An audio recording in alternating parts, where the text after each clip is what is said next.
अबू दाऊद में 1308 नंबर पे हदीस है। नबी मुकर्रम सल्लल्लाहु अलैहि वसल्लम ने फरमाया, रहिमल्लाहु रजुलन काम मिनल लैली, अल्लाह ताला रहमत फरमाए उस बंदे पर जो रात को उठता है, फसल्ला नमाज पढ़ता है, व आई कदम रअतहू, और अपनी बीवी को बेदार करता है, फ़इन अबत, अगर वो उठने से इनकार करती है, नदहा फी वजही हलमा, तो ये उसके चेहरे पर पानी के छींटे मारता है। व रहिमल्लाहु इम्राअतन, और अल्लाह ताला उस औरत पर भी रहमत की बरखा बरसाए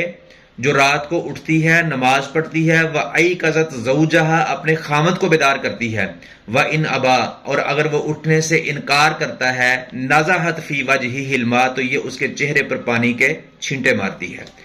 तो ये अल्लाह तबारक ताला की रहमत का सबब भी है ये अमल, के खामद बीवी एक दूसरे को तहज्जुद की नमाज के लिए जगाएं, और रसूलुल्लाह सल्लल्लाहु अलैहि वसल्लम का बताया हुआ मोहब्बत को बढ़ाने का नुस्खा भी है।